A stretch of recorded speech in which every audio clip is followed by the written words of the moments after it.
Alrighty, well, hello everyone, and how are you guys doing? It is Tireless God here, and this is going to be the first ScapeCast. This is a group of people from the Runescape subreddit, and basically we decided to put together a short podcast for our subreddit, and we will be hosting it here on my channel.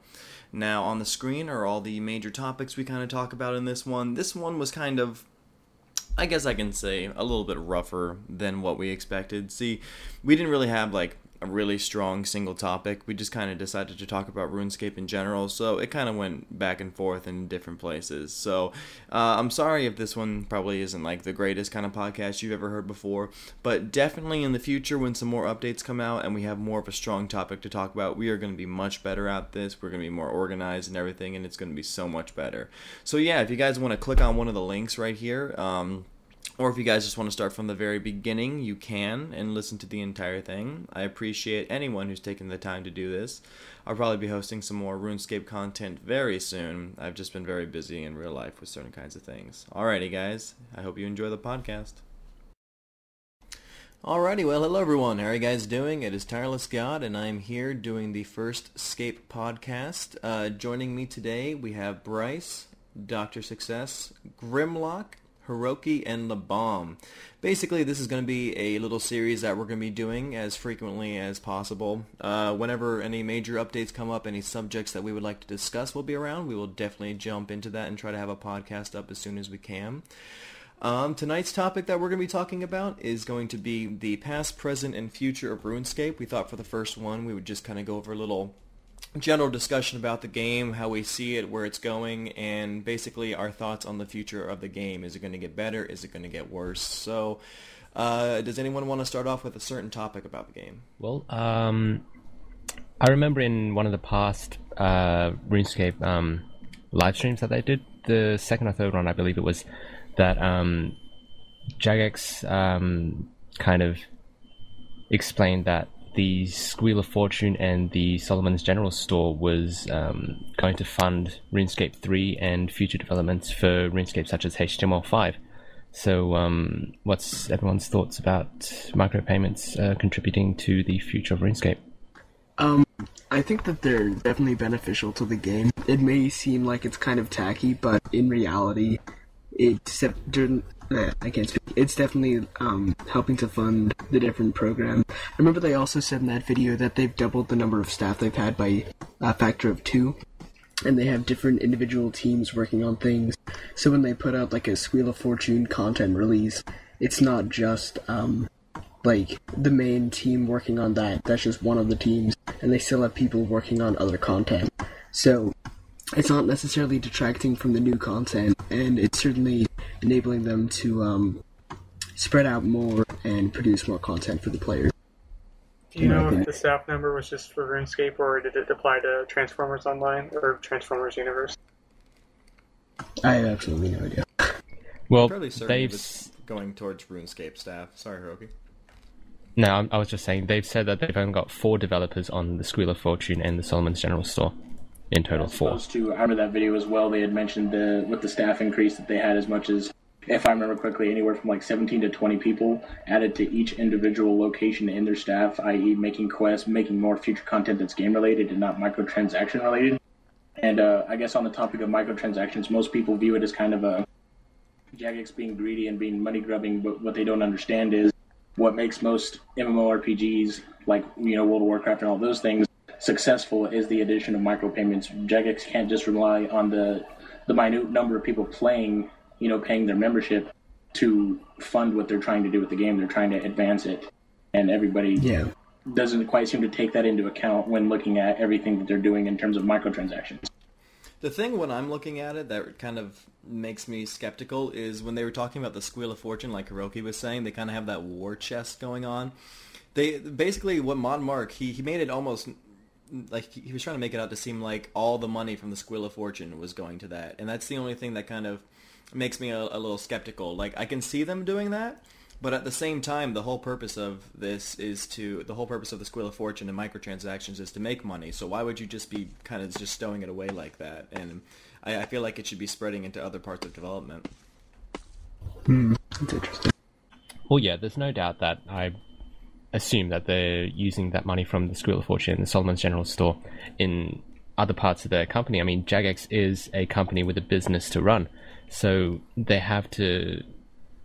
They can't just keep all that money that's being taken in. That's a lot of money. I know a lot of people who've spent a lot of money on Solomon's General Store. People who have bought a lot of spins. They can't possibly just be keeping all of that money in a sort of deposit box. And I don't blame them for using that money. They, like I said, they are a business to run.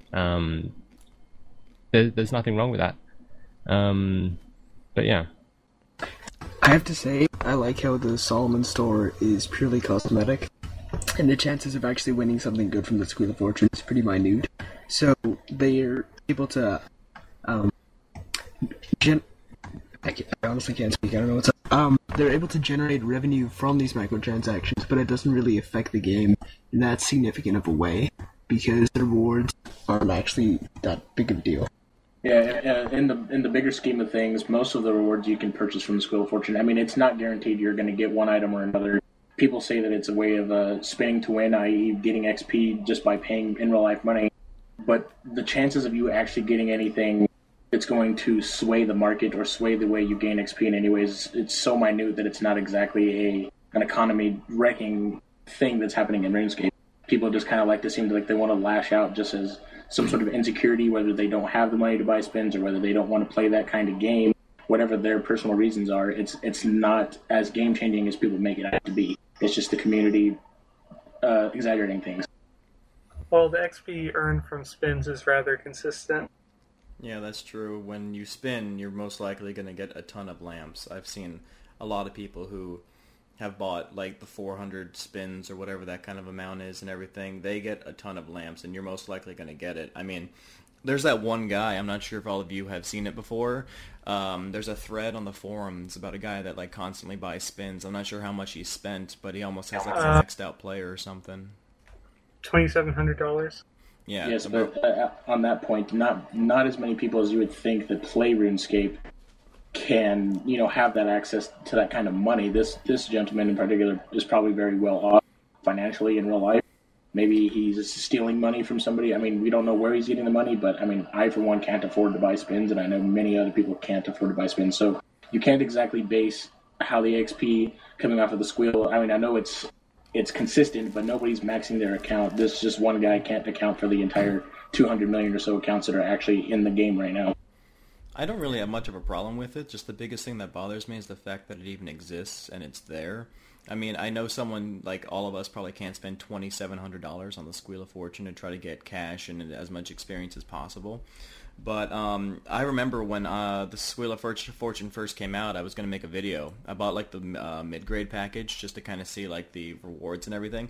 And I got a pretty good amount of experience, and it just boosted me up a level. I mean, I paid like $20 or something, and it got me like 300, 400k experience. And I just thought that was kind of crazy.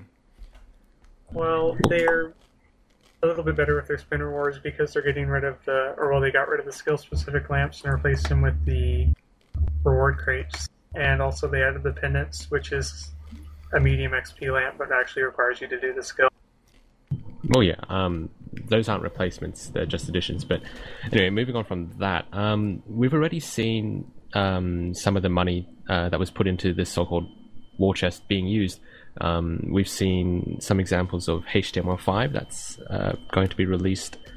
Not sure when, but they hinted at either later this year or sometime in the first half of next year. I'm not really sure. But things like HTML5 development for RuneScape, moving away from Java, is a big thing considering Jagex is a primarily Java-based games company. So the fact that they're using a lot of that money to develop for other platforms and other systems shows that, yes, this money is being used.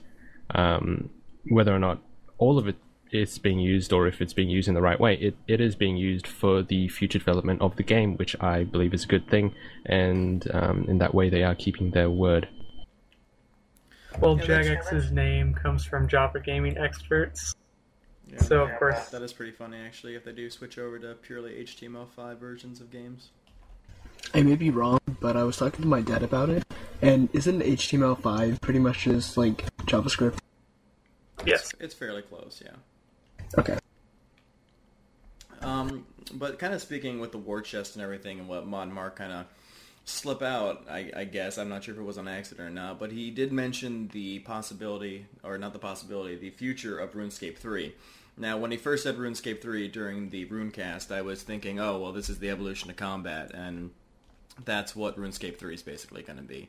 But he mentioned that the evolution of combat is only a part of RuneScape 3. Now, what are your guys' thoughts or theories onto what the next advancement is? Going from RuneScape Classic to RuneScape as it is now was such a big jump. What do you guys think that next big thing is going to be? Well, they have 2 skills set to release for RuneScape 3, or, well, near RuneScape 3. So that's similar to how runecrafting was released after RuneScape 2 was released. Well, you'd have to make some sort of big jump from the current way the game is run in order to sort of justify a jump from RuneScape 2 to RuneScape 3. You can't just have a series of small jumps and then somewhere in between that go, oh yeah, we're going to switch from RuneScape 2 to RuneScape 3. So what I think is, like with RuneScape 2, from RuneScape Classic to RuneScape 2, there was a major graphical update, which marked that change. So maybe HTML5 is going to be that turning point from RuneScape 2 to RuneScape 3. I'm not really sure, because there hasn't been enough information on this, but there's got to be one huge change that's coming, that's going to, make that change happen. But Evolution of Combat, as they said, is just a stepping stone. It's not going to be RuneScape 3. It's going to be in RuneScape 2 and also in RuneScape 3. So maybe it's HTML5, maybe it's something else, we don't know. But it is going to be a big thing that's happening. Maybe the skills, we don't know. I think HTML5 is just going to provide the platform for what they want to do. See, when I was listening to the podcast, a key word stuck out to me when he was talking about the little details of RuneScape 3 that he could or wanted to talk about. The one keyword that stuck out to me was control. He said there's going to be a new way that you play the game, combat, and like I said, the keyword was control. Now, do you guys think RuneScape has always been a square-based game, basically going around? Do you think RuneScape is going to turn into a WASD kind of game in the future? Bringing that up, definitely, I actually recall and that's already been talked about. Yeah, I was about to say that. I think it was either on a behind the scenes, or I don't exactly remember the source, but I do remember them mentioning something about having WASD control for your character, and not it being like the default, but rather you could switch between using that or your mouse. Like I said, I don't remember where I read that, but it is something that Jagex is planning on implementing. Okay. That'd be kind of weird, because like in the wilderness, if you have somebody who's using like the block style and somebody who's using the WASD, like they wouldn't necessarily align. It might just be a hybrid of the two. You could WASD using the block system, so instead of having to walk around, you can control your character with the block system. That's what I'm thinking. Yeah, that'll make sense. Okay. But I mean, we don't know. It could be a Jagex, or not Jagex, RuneScape could turn into a non-block system, but I mean, that'd be a huge change for the game. Yeah, RuneScape. It would be. I mean, we're getting rid of basically AFK point and click monster killing now, and I mean that everyone's getting angry about that. I mean, changing this too, that's just gonna be crazy. The way I would see them doing it, as opposed to getting rid of the block system, like you mentioned, it would probably go about the same way of like kind of like how people configure mouse keys whenever they're doing things that are very click intensive. Kind of how, holding one of the buttons in a particular direction will just click that square in front of you automatically based on where your character is placed on the map. And it's just kind of like you go north, west, south, or east, depending on which way your camera's oriented, as opposed to just having free roam where you can stand in between blocks and things of that sort. Because that would take, the people that work with computers, I don't know it that well, but I'm assuming it would take a lot of work to reconfigure the entire game and the way everything is played to do that, as opposed to sticking to the block system like they have for the past, 10 years or so. Yeah, and like the way that movement works now in RuneScape is you click on a square, and the signal gets sent to the Jagex service. It gets confirmed back to you, and then once your character actually moves on the Jagex side servers, then your character is shown to move on your client side. Now, in order for WASD to work, your character would have to move as soon as you hit that W key, and that wouldn't really work in the system they have now, because we've got lag that happens a couple of seconds between when you click and when your character moves. That just isn't going to be viable with WASD. So either there's going to have to be some sort of walk detection system where your character moves on the client side. When it stops, it transfers a signal, or as it's moving, it transfers a signal. It's just going to be so different from the way it works now that there's going to be a lot of issues with lag. Like in Australia, where I'm living, I've got about 200 to 300 ping on every single server. How is that going to look for other people? If my character's moving, is it going to be moving a lot different from other characters? How is that going to work exactly? It just seems all very strange. I'm not sure. I mean, I definitely couldn't tell you from the beginning of RuneScape what it used to be from Classic. I would definitely never think it'd become anything it is now. So, I mean, I wouldn't be surprised if Jagex was capable of pulling something off like that. Like I understand what you're saying, because there is that kind of lag and just kind of like the communications between 2 points and everything. So that would be a lot different. But I don't know. Jagex might actually surprise us with something that actually makes sense. Alrighty, but speaking of Jagex and everything, what are your guys' actual thoughts on the Jagex company itself? Just taking out the squeal, not talking about the squeal, not talking about all those kinds of things. How have you guys been feeling lately about Jagex? Because, I mean, from their discussion about how we don't want to have bonus experience to all of a sudden having a bonus experience weekend, I've been enjoying the fact that they're putting up behind-the-scenes videos. I remember years and years ago, you had no idea what was going on until they made a post on the website, but now we're actually kind of like getting like behind-the-scenes looks and actually feeling like we're actually knowing what's going on within the company rather than being in the dark all the time. Well, they're not very consistent, are they, in pretty much anything? Talking about Jagex itself, not just to do with RuneScape, but they had Stellar Dawn that was supposed to be released a few years ago. That got pushed back about 3 years and then cancelled completely. They've got that new Transformers MMO that was supposed to be released earlier this year, and has been pushed back. And don't get me wrong, I would love to see it happen, but knowing Jagex, it's probably going to get cancelled as well. But yeah, they're not very consistent in really anything that they do. Same with saying that they wouldn't bring out any more bonus XP weekends and then having one a month after they've said that. Yeah, I can't say that I could really trust them to keep their word for pretty much anything anymore. The biggest thing that surprised me in everything that Jagex has ever done was when they threw the fish mask into the game. They said for the longest time, since like 2003, that we don't want untradeable items in the game because it ruins it. And then they put this into the game, a tradable item that you get by chance. I mean, it's not worth much. It's like 3 mil, 2.7 mil. It's not like anything crazy. Just the sheer fact that it even exists is just kind of disturbing. It's kind of a symbol to, I guess, what you could call like an idol to Jagex's hypocrisy in a way. I guess the BXP would be another fine example of Jagex's hypocrisy. Just kind of looking at it as everything that Jagex says, anything that Jagex posts out as an official announcement, you just got to assume that it's going to be subject to change, not just assume that something's going to happen because they say they will. Another example would be with the EOC. It was supposed to be released originally about a month ago. Now they're planning on pushing it back to November, and I just have that gut feeling that when November rolls around, they're going to push it back to December, so on and so forth. I mean, we don't even know if EOC is going to happen. What if they just decide they want to scrap the entire thing? We don't know. I just feel like they put way too much into this EOC. Now, I know they've been pushing it back a lot. They pushed back Stellar Dawn. I don't even know how much information was released on Stellar Dawn. Hiroki, you might be a little bit better to enlighten us on that and everything, but like, just because they're pushing things back doesn't necessarily mean it's going to be canceled. I mean, I as much faith as I have in Jagex, I mean, I do kind of predict that, and that might actually happen.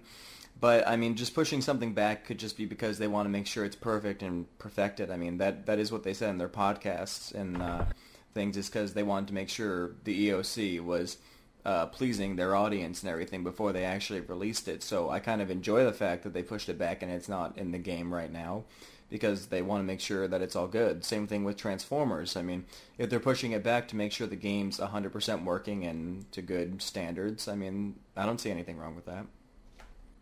Yeah, I suppose that's true in a way. And if you still go on the Evolution of Combat beta right now, you can see there's a lot of changes still needing. And with Stellar Dawn, the amount of information that was released on that, it wasn't really too much, but there have been a few videos of gameplay being released on that. And well, yeah, the reason they scrapped that was Jagex said that they had created a game with Stellar Dawn that even they themselves wouldn't want to play, and so they didn't want to release a game like that. And that's okay, I suppose. But you've got to commend Jagex on through all of this hypocrisy that they've been displaying right now with the bonus XP weekends and the fish mask. There's one thing that they still haven't introduced into the game that they have been adamant about all these years, and that is they still haven't introduced horses. There are no horses in the game. Wait, did they say they were going to release horses? Have they been really like wanting to do that? Like, I know No. there's been word of it in about like 50,000 threads. They have stated explicitly numerous times that they would never put horses into the game, and there have not been any horses in the game. So I commend Jagex. Oh, okay, there we go. Only Oh, Pegasus and unicorns. Well, I think horses in the standards of like riding them. Yeah, mounts. Yeah, mounts basically. There's no reason to have any because Gillinor is so small. Yeah, you get around quite easy. No reason for that stuff in the game. That would be beyond fun, though, to be able to, like, ride a unicorn around. That's just you, Leb, and I'm glad the first words you've said have been about a unicorn. Well, for $10 you can ride a unicorn around. Exactly, right? Oh, I got that. Well, I mean, I don't think it's really necessary to have any mounts or anything, because we already have the summoning skill, which provides a bunch of familiars for people to use. And the mounts wouldn't really provide anything to the game, like, realistically speaking. I mean, if anything, we're going to just see mounts from the Solomon store that you can just buy cosmetically just to look like you're on a horse. Yeah, That's the only thing. it probably wouldn't provide any bonuses. It would just be like a... I don't even know. That's actually really cool, and I would buy that. Of course you would, Hiroki. I'm on a horse. But no, besides HTML5 and the evolution of combat, have there been any? Has there been much more information about the future of RuneScape? Future updates that they're going to be doing that will majorly affect the gameplay of this game? Well, I mean, there is the whole discussion of the new skills and the things that they want to do with them. One thing that I did hear Mod Mark talk about, two topics actually that I think would be actually interesting to talk about, is one, they wanted to make skills and skills more important, like the construction skill as well as crafting and everything. They want players to be able to make their own armor, like player-made armor being some of the better armor in the game instead of having it go by drops and everything. So if you're a high crafting level or high smithing level, you can go ahead and just make really good armor. Now that I think that would kind of be a little bit rough though, because we do have the assist system. I know not every skill is assistable, but that would kind of ruin that because almost anyone would be able to make it unless they kind of do it like potion flasks where you actually have to be the level. And the other thing, which I think is kind of interesting that they talked about and were pretty adamant about actually for a little bit in one of the last podcasts, was weapon leveling. I mean, like sort of like a where the weapon gets stronger, regardless of who's holding it, or where it's kind of like where as you have that weapon, the longer you use it, the more you use it, you become more, I guess, quote unquote, proficient with it, and you do more damage, and it doesn't, like if it's a chaotic, it doesn't degrade as easily, or does more damage, or has higher DPS. Is that what you're talking about?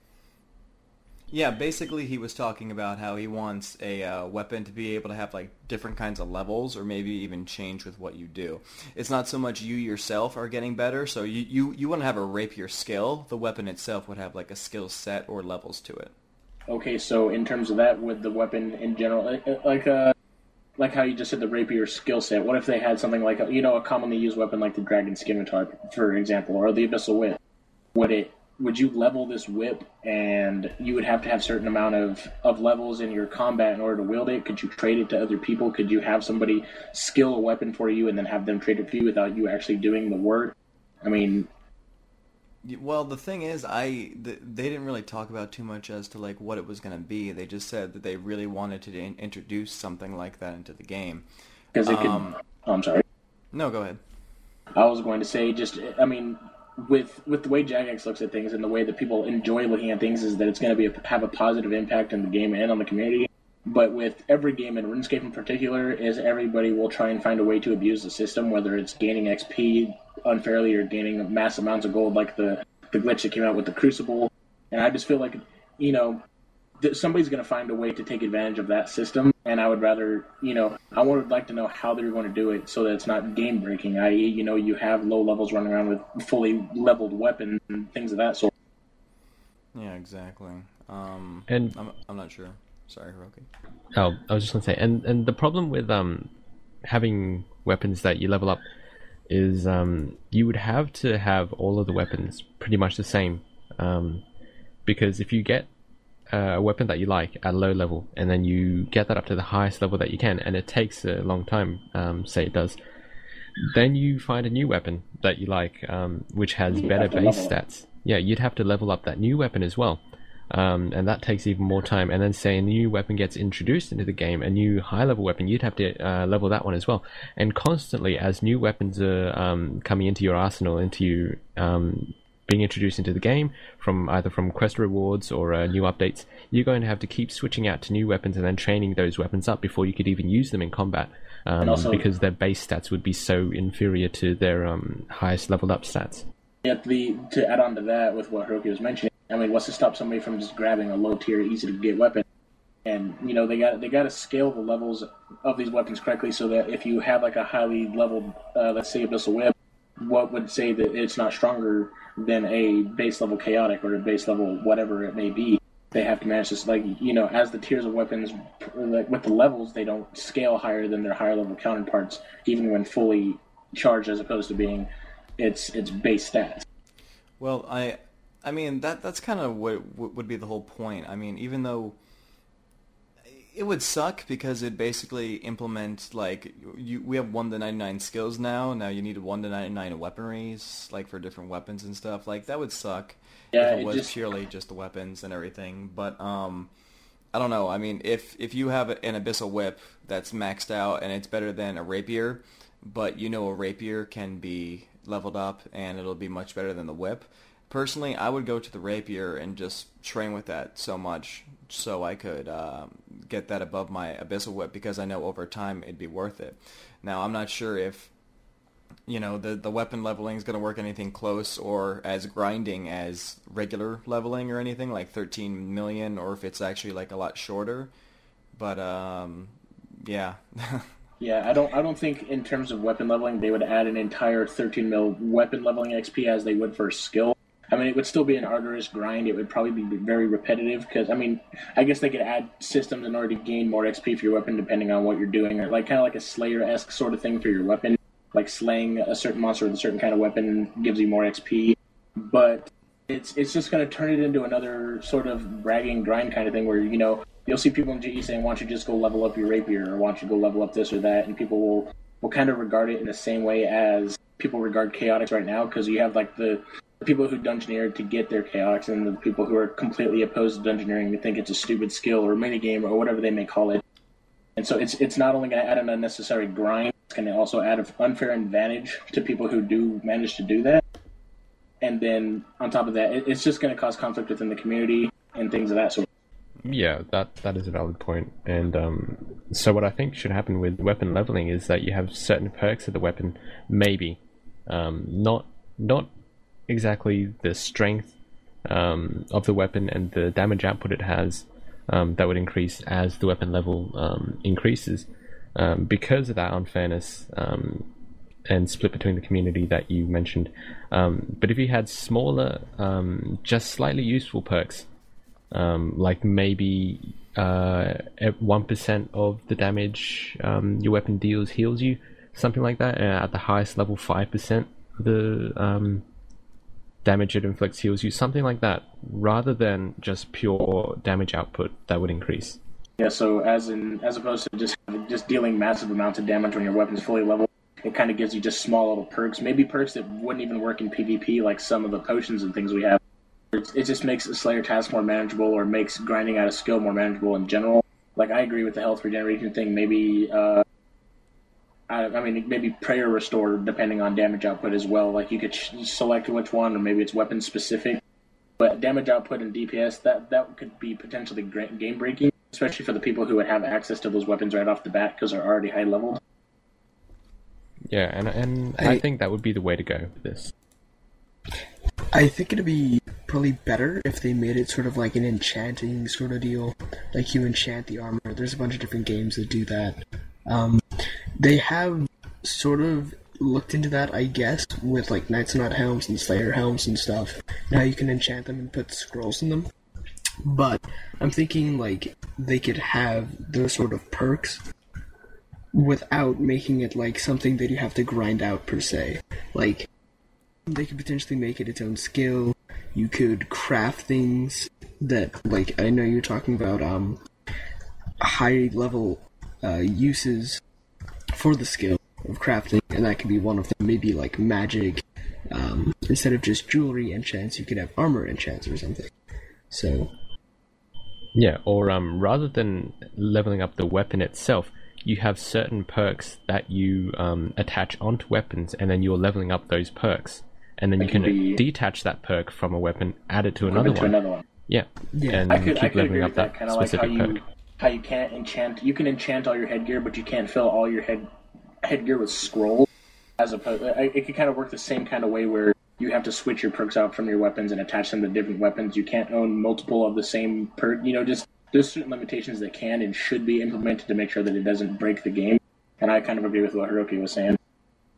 RuneScape has always been a little like game where even if you don't know what the hell to do, you can still do a lot of stuff.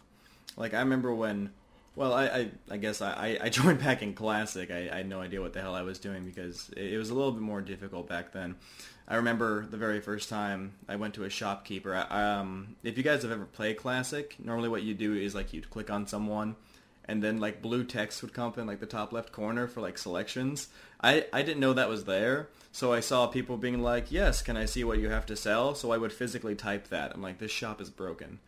But that's basically what I did back then. But I mean, RuneScape, especially coming in with RuneScape 2 and with the tutorials and all the different kinds of things to kind of help you through the game, RuneScape has always been a game where you can just kind of like jump in, play, click around, and have fun. I can understand just adding those kinds of complexities would definitely make this a lot harder of a game, because honestly, compared to games like WoW, how big that is, the all different areas you can go, RuneScape is like a really small game compared to those. Yeah, I mean, RuneScape has always been known and played for its simplicity, as opposed to the other games. But with the tutorials, for some reason that I can't fathom, they are either not easy enough or they're not tutoring enough, because I've tried to get a few other of my friends to play RuneScape, and they can't seem to get through the tutorial, and I'm not sure why. But especially it's the membership trial tutorial that they can't seem to work their heads around, and I'm not sure if it's Jagex moving away from the simplicity of the game and having everything easy to maneuver around, or just if my friends are stupid. Well, also, if you look at it, I mean, disregarding the comment about your friends being stupid because I don't know your friend, you really got to look at is how many other games on the market, whether online or on a console or wherever you might want to look. How many other games are a point-and-click box MMO like this? I mean, I don't know how WoW plays. I've never played WoW. I've never played. I mean, I'm really not really into the MMO scene, but I've seen friends play. You know, like Final Fantasy XI is a really profound one in the gaming community. Everybody seems to play that one. It's really kind of divided between those and like EVE Online and things like that.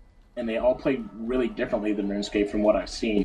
So it's not. It's probably just a concept that your friends aren't able to grasp, because I mean, I know people that are way younger than me that play this game. It's just a matter of, I mean, back then it was kind of, you figure out everything yourself, so I don't understand why somebody wouldn't be able to understand how the tutorial is telling them. As opposed, the only point I could see it being as is people aren't used to the way the game plays. You know, they don't have a controller, they don't have a definite control scheme.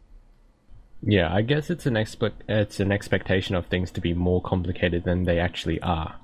I mean, you got to look at it like we've been playing this game for years and years. It's kind of unfathomable to us how somebody wouldn't understand how to play this game. Like you see something on the ground you want to pick up, you click it, your character walks over to it, and you pick it up.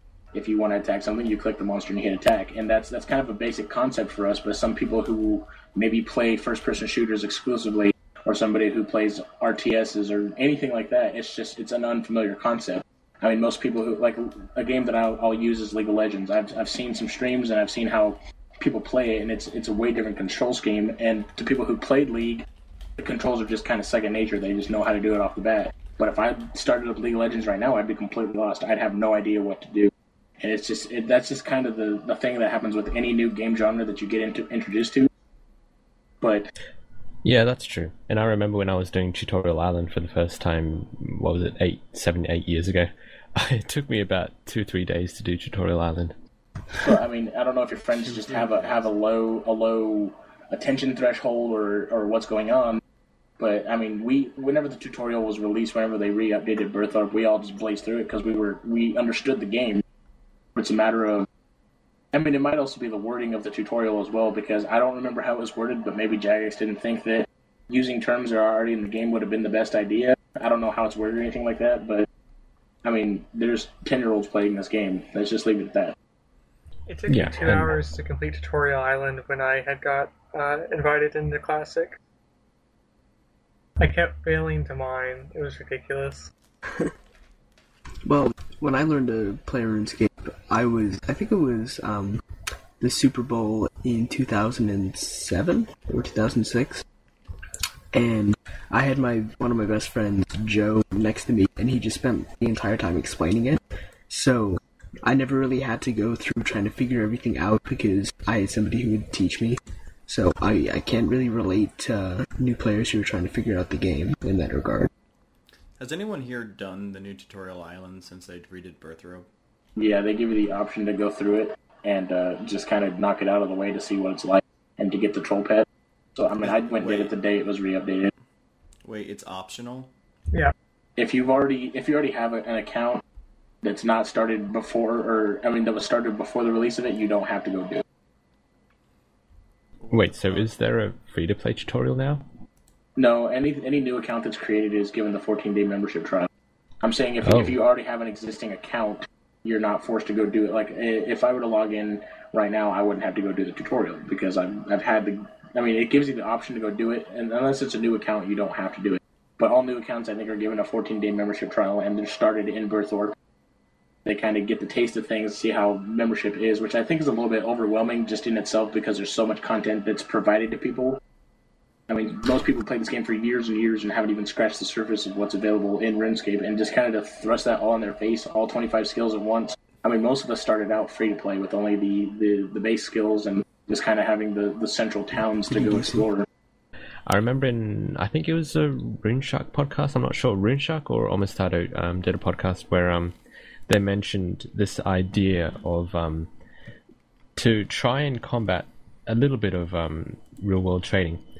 There were these scrolls that you could buy from an NPC for, I don't know how much, but for cash, actual money, maybe from the Solomon's General Store, maybe, and you could sell them to free-to-players for a certain amount of money, and that scroll would give them membership. But obviously there'd have to be limitations on that, such as you could only buy 3 scrolls in a month to sell to other players. You couldn't put it on the Grand Exchange. And they would have a maximum trade value price of, say, like 15 mil.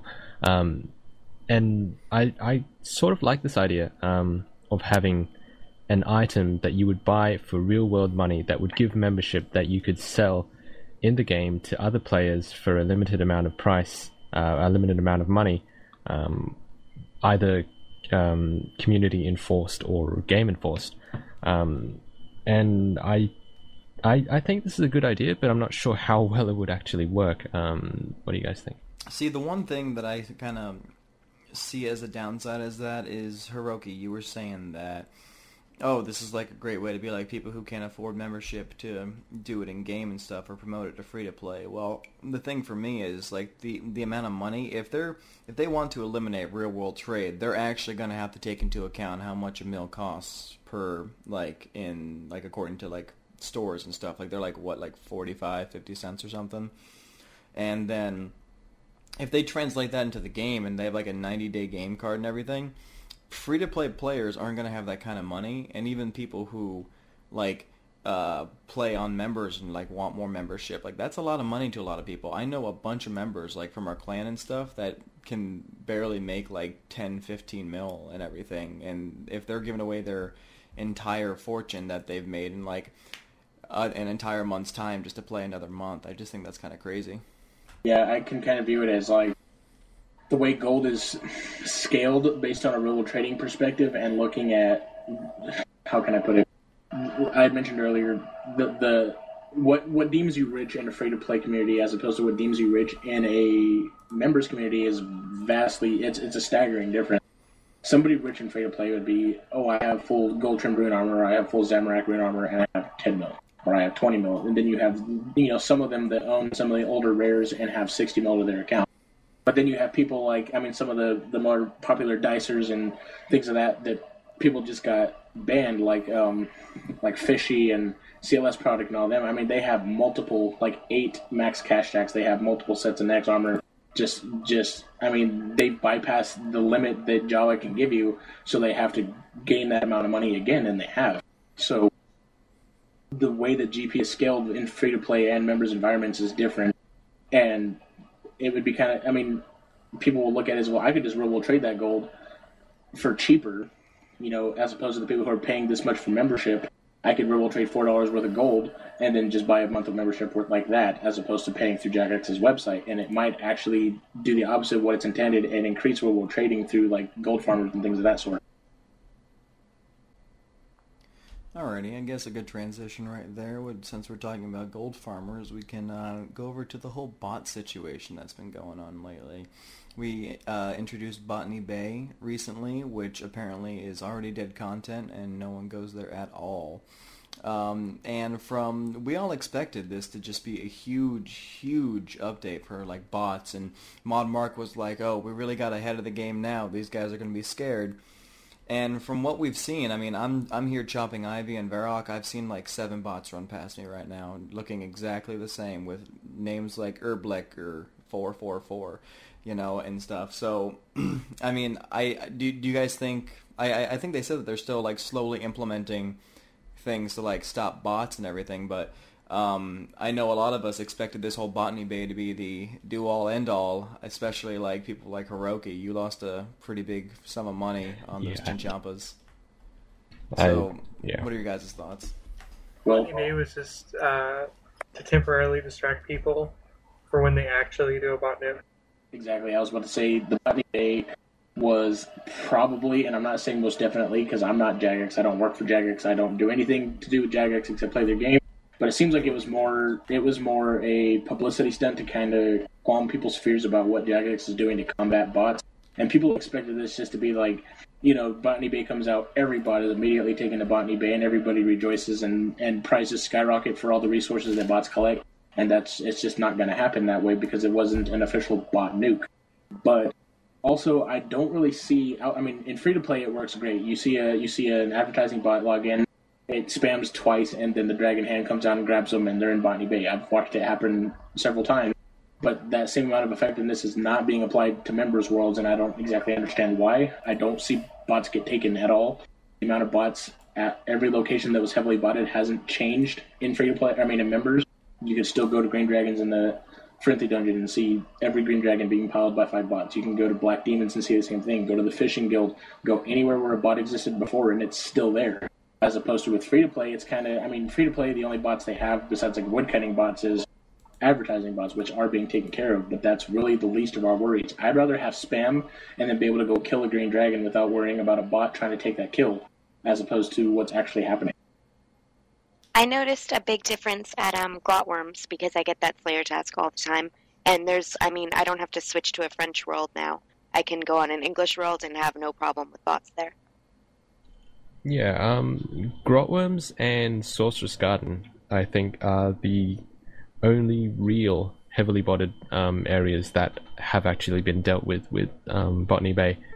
And also all the gold farming site spam bots have also been dealt with, but things like Chinchompas, Green Dragons, many of the other heavily botted areas haven't actually been gotten rid of bots at all, pretty much.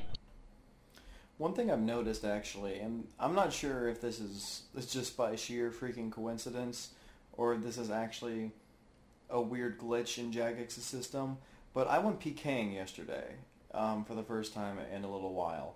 And right on the line, on both sides of the wilderness line, there were spam bots for gold. At least, 30 of them. And none of them were getting blown up or picked up or anything. I don't know if there's a do not ban line because it's the wilderness or something like that. But a lot of them have commuted to that area. I'm not sure if you guys have seen that or not, but it's kind of crazy. They're all just sitting there and none of them are getting picked off. So does anyone else have any kind of topic that you've had on mind about that you'd like to talk about? Anything that you've seen on the subreddit? Anything like that? Yeah, which side are you guys going to be supporting, good or evil? Because good's got Mod Mike and evil is Mod Saber, and both of them are Redditors. Yeah, we actually discussed that. Yeah, I'm kind of on the same way with Tireless. Just if you go on Reddit, if you go to our Runescape and just kind of browse how they both navigate and how they both go about talking to people on Reddit, I kind of said that Mod Mike seems to take more of a kind of like a PR kind of thing where he's like, I'm going to try and be cool and hip like these people want most mods to be, as opposed to Mod Saber being like, he's really relaxed and willing to talk to the community. Just he's very laid back when it comes to his posts, as opposed to Mod Mike, like, oh, look at this new content. And that's about all he seems to want to post.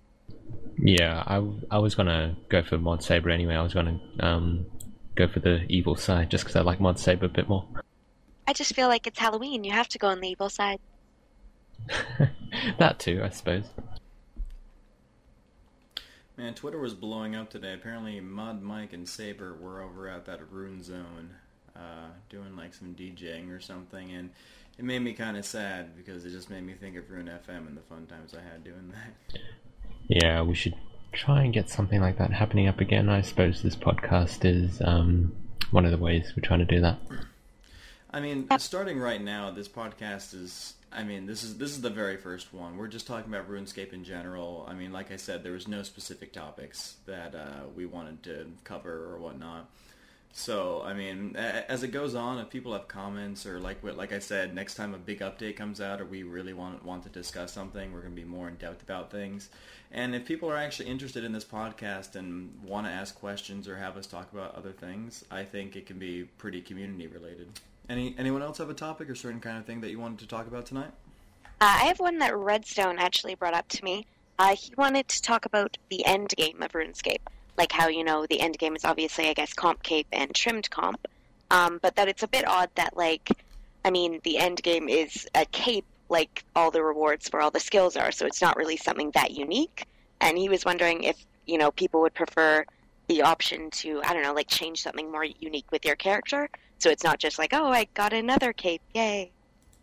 I guess just kind of in the spirit of RuneScape. RuneScape always has been, as long as skill capes have been out, the joke among the community, I guess that was kind of coined by, I don't remember who it was coined by, but it was called a cape simulator. And that's always been an ongoing joke that I've heard people refer to it as.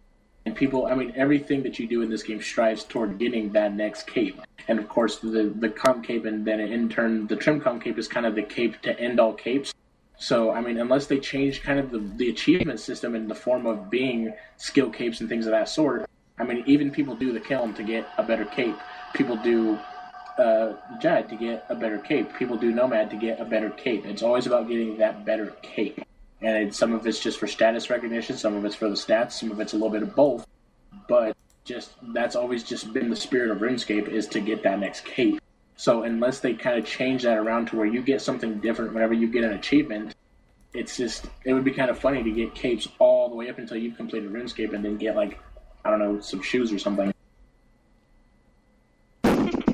And of course, I don't actually imply that they change it to completionist shoes, because that would be kind of silly. But I mean, the comp cape is kind of like the end all, where it's the best all around slot to put on your back, which is where, I mean, depending on what skill you're using, you would use a different kind of cape. If you're attacking with melee, you would use a Tokar Kel, or you use a fire cape or a Soul Wars cape. If you're maging, you would use obviously like a spirit cape if you have a familiar, or you'd use a mage's cape. Or if you're ranging, you'd use an accumulator, which is the complete absence of capes altogether up until you get comp cape, which acts as an accumulator. I'm just curious, are all of you actually playing for comp cape? Because, I mean, I know, personally, I'm never going to get it. I am, yeah. I would, as it is, I'm a 137 with 499s. I'm not exactly looking on getting max cape and then comp. I'm kind of just going as I play. Like, I mean, I have those short-term goals. But if I turn out to play this game long enough and it doesn't change for the worse, which everybody's fearing it's going to, I mean, yeah, someday I would eventually probably, I mean, just people get to that point. Nobody else ever started out this game with the intention of getting a completionist cape or even getting a max cape.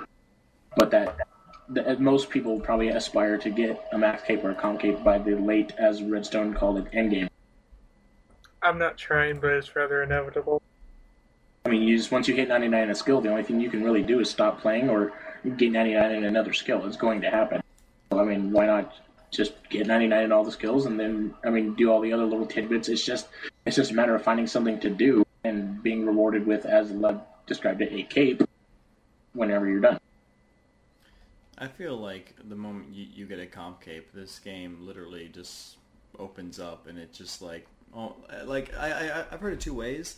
I've heard, one, it opens up, becomes relieving, and it's just like fun to play because you don't have to worry about like, oh, if I'm doing this, I'm taking away from this, or I need some more money to get this skill up, or blah blah blah. Like, you can literally just play the game now. Yeah. And then the other side I've heard of it is like, well, this is fucking boring, because like, I guess some people really enjoy skills, making money to put towards things for their character.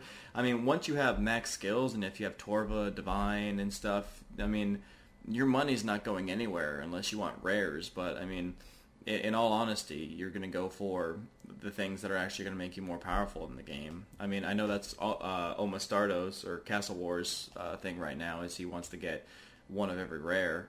But I mean, after that, at least he still has like his video career. If you get comp cape, all the rares, all items in game, I mean, what really is there left to do? At that point, you're kind of just wasting time until the next big update comes out. And even then, most comp capes and trim comp capes, they're not really looking at a new update as like, oh boy, new content. They're just thinking of it as, oh shit, I have to do something else to keep my cape. That's how I hear every high-level player refer to it as. Shit, a new boss came out that I have to kill to put on my comp cape. Shit, a new quest came out that I have to complete to get my comp cape. Mm-hmm.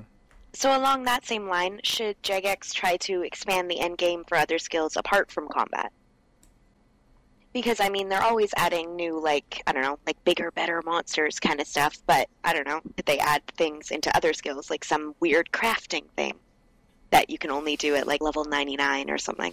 Yeah, I like think probably Anademic. maybe, like, expanding on just some of the more, and I'm going to be blunt and call them useless, some of the more useless skills, the ones that people tend to get 99s in first, i.e. fire making, cooking, fletching.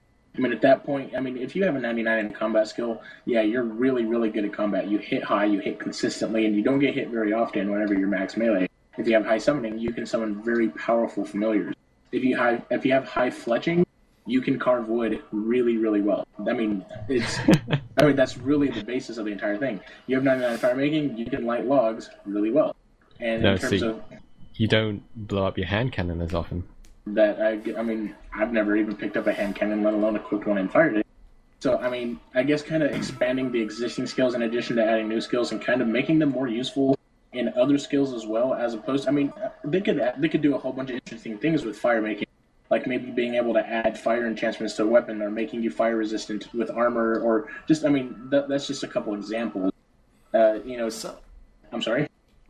No, I'm just saying, like, I think one thing that I've actually thought about before in the past that I thought would be really, really cool is you need multiple requirements, like usually like to do a quest. I've always thought it'd be awesome if you could have multiple requirements to, like, skills to actually like do something. Damage a monster what? Like damage a monster or something like that. Like you have to have knowledge in fire making to kill something that's maybe a tree-based monster. Like with the evil tree, depending on your levels, you can. I mean, with the exception of evil tree being dead content more or less. With the evil tree, you have to have high wood cutting and you have to have high fire making in order to effectively combat the higher level evil trees. Well, yeah, that'd be kind of nice in terms of like Slayer and stuff, but I was going more towards like actual items and physical content. Like, I think it'd be nice if you combine smithing, fire making, and crafting or something. Like, if you want to like smith, like, yeah, you can go ahead and make basic ores, but if you want to make like something like cosmetically or even just a really good item, you need to have like 90 fire making because you have to know how to prep a fire correctly to a certain temperature. You need the smithing to work the metal, and you need the crafting to like, you know, put it all together. Alrighty, guys. I think we will cut it off right there, though. We've been kind of going at all this for quite a while now, but it's been a good time. Did you guys enjoy this and maybe want to do this again in the future about different topics? Yeah, of course. Oh yeah, definitely. Alrighty. Well, I'm really glad for everyone who actually listened to a majority of this, or even all of it. And thanks again. We're going to try to get another one up soon as possible, when a new update comes out or some big topics arise. Alrighty, thanks again, guys, and we will see you later.